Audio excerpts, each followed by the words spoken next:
Hi, Dr. Paul. Welcome to New Hampshire. Thank you.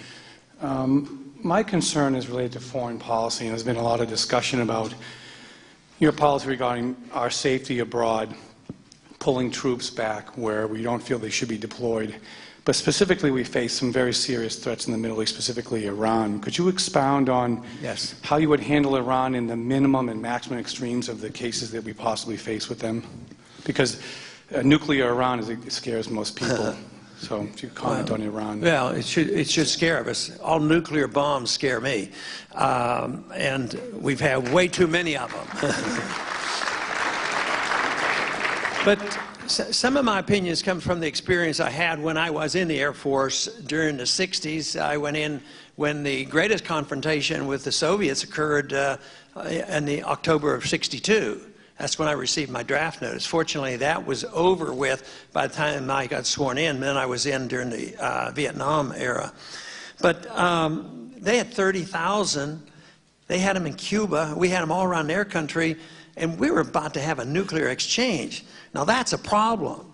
Compare that to the problem that we see, the potential problem with Iran, maybe someday getting a nuclear weapon. First thing is, the danger is way overblown about them having one in the near future. I think they would like to, and I think that would be a concern, and I don't want them to get one. But the AEA, you know, the UN says they have no evidence that they're on the verge of a nuclear weapon. Our own CIA says that. But to give you some reassurance, you know, the head of the Mossad and the previous head of the Mossad, the secret police for Israel, said that if Iran gets a nuclear weapon, it will not pose an existential threat to Israel. So they're saying, hold off. Let's not get overly excited. Let's not start dropping bombs. 3 of our previous CENTCOM commanders, 3 generals, have said they're against doing anything radical in there. So my greatest fear is that we will overreact, go in, and not have a good reason to go in, like we went into Iraq. Think of all the things that were stirred up about Iraq. Nuclear weapons, weapons of mass destruction, Al-Qaeda, and all these things related to 9/11. None of it was true.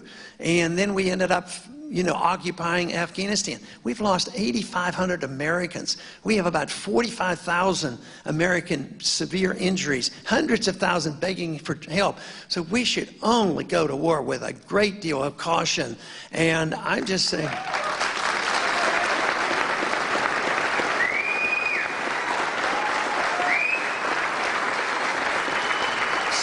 So it's not that I dismiss it and that it's not important. I'm just saying there's different ways to do it. I felt very fortunate in that October 1962 because Kennedy had at least had the wisdom to call up Khrushchev and talk it out. And they both agreed to move their missiles out. Khrushchev moved them out of Cuba. Kennedy moved them out of Turkey. So I'm suggesting that more can be achieved without immediately resorting to violence, and the need to get involved violence over there right now. And you have to, and this whole thing of sanctions, that is the first step to war. This is really very dangerous. And we had sanctions on Iraq for 10 years, and finally we went to war against Iraq. But sanctions, literally, think of it. I want you to think about a golden rule for foreign policy. What if China did in the Gulf of Mexico what we're doing in the Persian Gulf? How would we react? What if China's lining up there and move their ships in and use drone missiles to bomb a few of their enemies that might be on our land? We wouldn't like that very well, and we would be unified. But we're over there, and we never see it. We never see it from their viewpoint. We just see it from our viewpoint, and I think it's sometimes a distorted viewpoint. They haven't forgotten 1953. We went into Iran and overthrew their government, threw out an elected leader. They were practicing democracy, but we didn't like him because he didn't want to give the oil benefits to the British and the Americans. He wanted to keep the benefits for the Iranians. So we overthrew him, Mossadegh, put in the Shah, who was there for 26 years, and he was a ruthless dictator.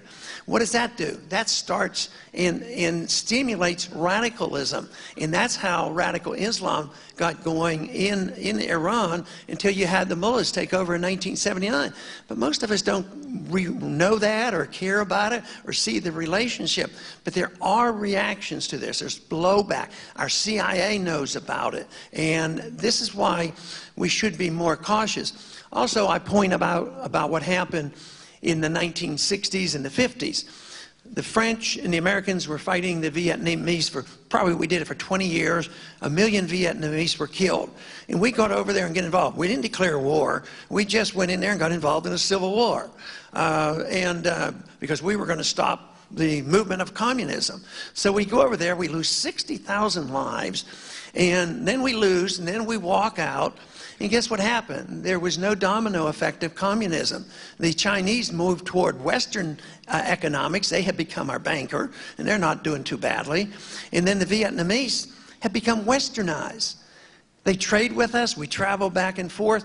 And just think of what happened in peace that we couldn't pursue in war. So the use of force should be the very last thing you do.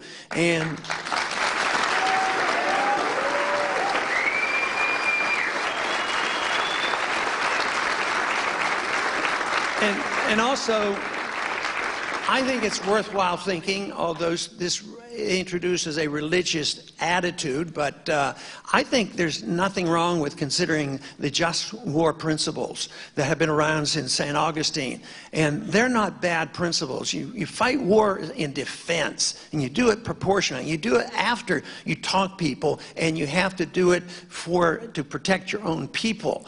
So there's nothing wrong with those principles. They're universal principles, and I just try to follow those because I think the goal is peace. It isn't occupation.